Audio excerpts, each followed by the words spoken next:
O movimento homossexual e a crise da AIDS. Em 1989 aconteceu a Conferência Internacional sobre a AIDS, em Montreal, Canadá. Médicos, pesquisadores, autoridades públicas, legisladores e jornalistas de 106 países reuniram-se para debater o problema dessa doença. De repente a reunião foi literalmente invadida por manifestantes vestidos de preto, os quais gritavam irados e exigiam que todos adotassem seus programas de controle da epidemia. Um deles, que era líder do grupo homossexual terrorista ACTUP, assumiu o microfone e, em meio à confusão, declarou: "Os governos têm de reconhecer que a AIDS não é altamente contagiosa. O contato casual não representa nenhuma ameaça de infecção, e deve-se lutar contra os temores irracionais de transmissão." Depois ele leu as seguintes exigências do movimento homossexual, as quais deveriam ser introduzidas na legislação de cada país. 1. Leis antidiscriminatórias para regular e proteger o emprego, a moradia e o acesso a serviços pelas pessoas portadoras do HIV. 2. O direito a testes da doença, anônimos e absolutamente confidenciais. 3. Pleno reconhecimento dos relacionamentos lésbicos e gays. 4. Nenhum teste obrigatório, sob nenhuma circunstância. Além dessas exigências, que acabaram sendo atendidas pelos países desenvolvidos, os manifestantes exigiram uma educação sobre a AIDS nas escolas públicas. Os professores deveriam falar dos relacionamentos gays e lésbicos como estilos de vida alternativos e do sexo livre como algo normal. É desnecessário mencionar que sua solução para a crise da AIDS era a camisinha, uma mentira que as autoridades públicas e os meios de comunicação aceitaram sem vacilar. O que separa a AIDS das outras doenças sexualmente transmissíveis é a sua politização. Escrevendo na edição de janeiro de 1989 de Private Practice, o Dr. Edward Yanis, ex-presidente da Associação Médica Americana, observou que as organizações de direitos dos gays têm pressionado os legisladores a colocar inumeráveis obstáculos no caminho dos médicos particulares e dos da rede pública. E disse mais: estão sendo criadas leis para controlar um vasto número de pessoas não infectadas com o vírus da AIDS, em vez de fazerem leis para inibir as ações dos que têm o potencial de espalhar a doença. Num esforço para acalmar os grupos homossexuais, os legisladores e a classe médica estão abandonando os métodos padrões de controle de doenças, algo que os meios de comunicação quase nunca mencionam. Como consequência, a maior parte do público desconhece as medidas básicas que deveriam ser adotadas para impedir a propagação de uma doença infecciosa tão mortal. O Dr. Yanis comenta: ao proteger os direitos dos indivíduos que têm AIDS e que se recusam a mudar sua conduta, o governo está incentivando a propagação do vírus para seus parceiros sexuais que de nada suspeitam. Com o apoio significativo que vem recebendo de governos federais e estaduais, a máquina política da AIDS conseguiu transformar o que seria empecilho em trunfo. No começo, os militantes homossexuais temiam que a AIDS pudesse impedir suas conquistas.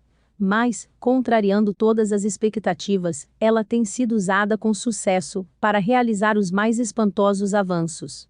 Do ponto de vista antidiscriminatório, por exemplo, a AIDS agora é uma deficiência física, e os portadores do HIV são uma classe com proteção especial em muitos lugares.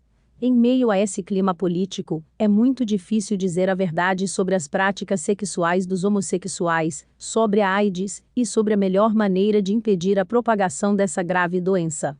O movimento homossexual chegou a esse resultado de forma deliberada. As transformações políticas e sociais estão mudando o modo de o povo encarar a legitimidade dos relacionamentos homossexuais. Colaboram, assim, com a realização do objetivo principal do ativismo gay: a aceitação do estilo de vida homossexual e o reconhecimento da relação anal como equivalente moral da relação heterossexual. Os grupos homossexuais brasileiros têm utilizado o problema da AIDS para sensibilizar as autoridades e a sociedade quanto aos seus direitos. Certa entidade de São Paulo que ajuda os aidéticos em suas reivindicações ao governo federal, por exemplo, recebeu, em 1991, auxílio do Centro de Apoio Lambda, organização americana que luta pelos direitos dos gays e fornece assistência legal e financeira às causas homossexuais. Entretanto, não são só as autoridades que estão sendo sensibilizadas a contribuir inconscientemente para a conquista dos objetivos do movimento homossexual. Sob a bandeira emocional da compaixão, vários líderes, organizações, denominações e revistas evangélicas têm agido de modo patético na questão da AIDS. Querem provar que eles não estão cometendo o imperdoável pecado social da homofobia. O apresentador de um programa evangélico de TV chegou a declarar que a AIDS é o castigo de Deus contra a homofobia da igreja.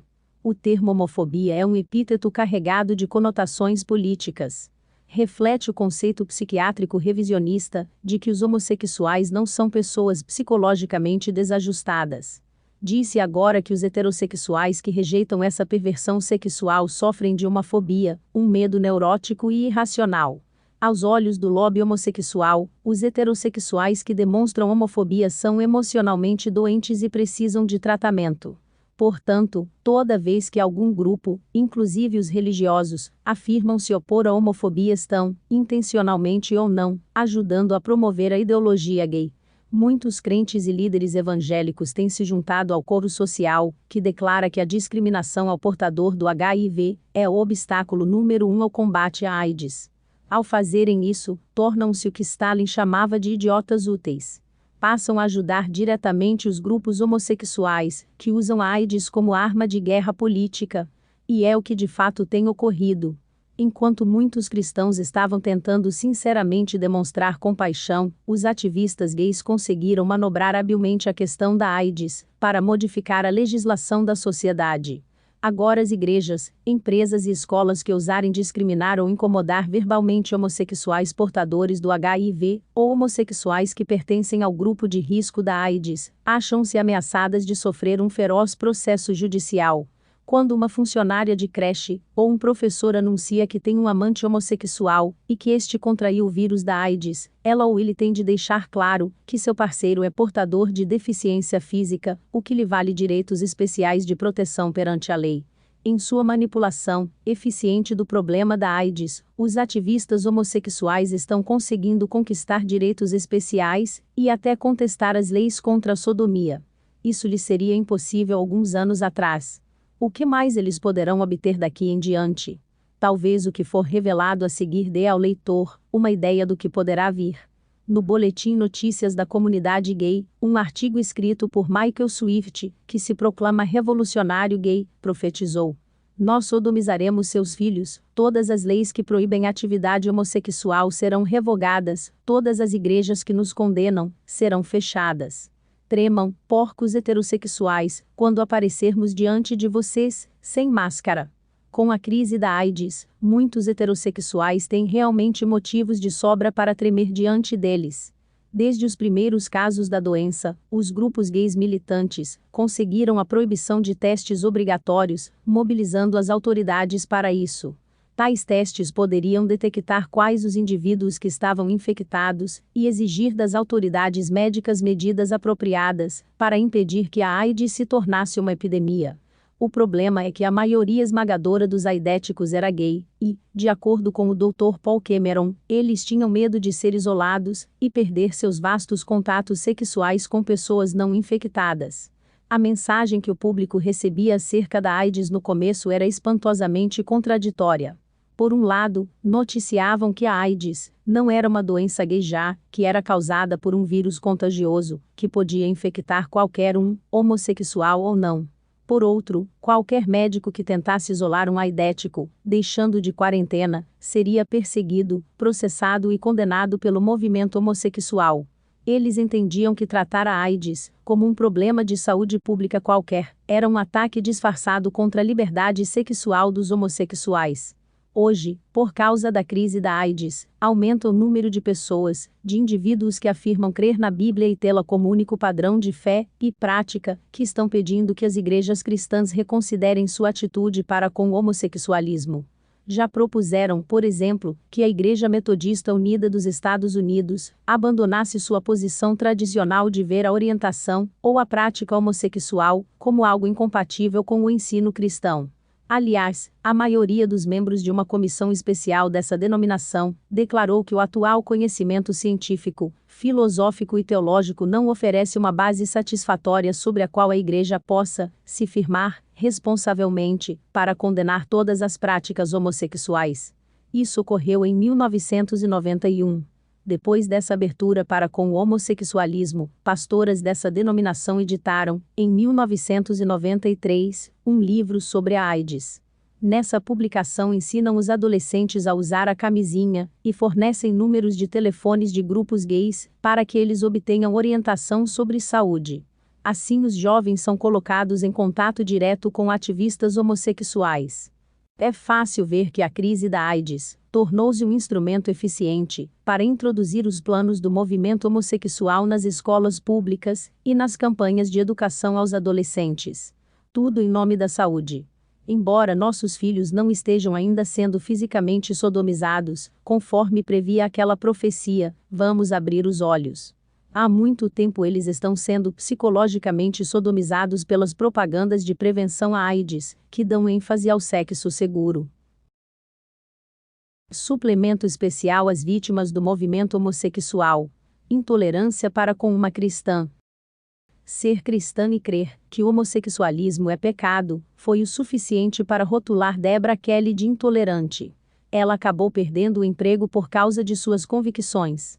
Muitos grupos de ativistas gays acusam os cristãos de não possuírem compaixão para com os homossexuais e para com as pessoas que estão morrendo de AIDS. Contudo, quando os cristãos tentam ser compassivos, são atacados. Deborah Kelly sabe o que é passar por isso. Deborah, uma cristã solteira, era coordenadora de albergues da cidade de Filadélfia até 5 de maio de 1993. Mas ela foi despedida, e a causa não foi incompetência no trabalho. Ela foi demitida por ser cristã.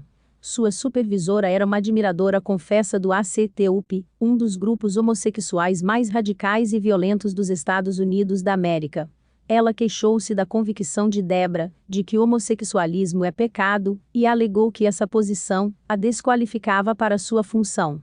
Não muito tempo depois disso, Deborah perdeu o emprego. Pastor é preso a pedido de ativistas gays. O pastor Mark Weaver tem um programa de rádio. Ele soube que a cidade de Austin, Texas, havia repassado verbas a um grupo homossexual de combate à AIDS.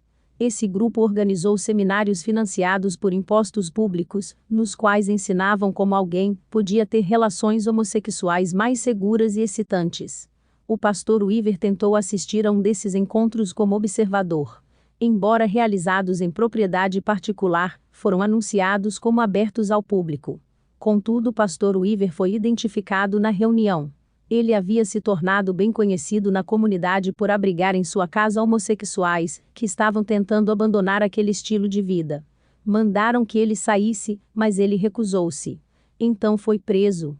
O grupo homossexual entrou com um processo para proibir o pastor Weaver de falar sobre o que ele viu e impedi-lo de aproximar-se de outras reuniões dos ativistas homossexuais. O Instituto Rutherford entrou com uma ação de livre expressão e exercício de religião em favor do pastor. Contudo, a juíza que presidiu o caso decidiu a favor do grupo homossexual de combate à AIDS e ordenou que o pastor pagasse as despesas que o grupo tivera com o advogado. Ativistas impedem testemunho de ex-gay. A Coalizão de Ação Jovem é uma organização dedicada a defender os valores pró-família. Eles compraram mais de 60 espaços de anúncio de rádio. A programação estava marcada para ser veiculada de 7 a 13 de outubro de 1996, por 2 emissoras do estado de Washington. Os anúncios foram narrados por Michael Johnston, ex-homossexual aidético. Ele deu, em primeira mão, o testemunho de suas experiências e preveniu os ouvintes jovens sobre as consequências destrutivas da conduta homossexual. As rádios passaram imediatamente a ser alvos de vários grupos locais de ativistas homossexuais. Depois de 2 dias e meio de telefonemas de militantes exaltados, as emissoras suspenderam os anúncios. Quando os grupos de defesa da família boicotam um programa de TV ou uma cadeia de lojas por causa de coisas obscenas, os jornalistas rotineiramente taxam tais ações de censura. Mas raramente eles fazem tal acusação contra os grupos homossexuais. Os casos apresentados neste suplemento foram traduzidos e adaptados do documento O Outro Lado da Tolerância. Vítimas do movimento homossexual, preparado pelo Conselho de Pesquisa Familiar de Washington, D.C.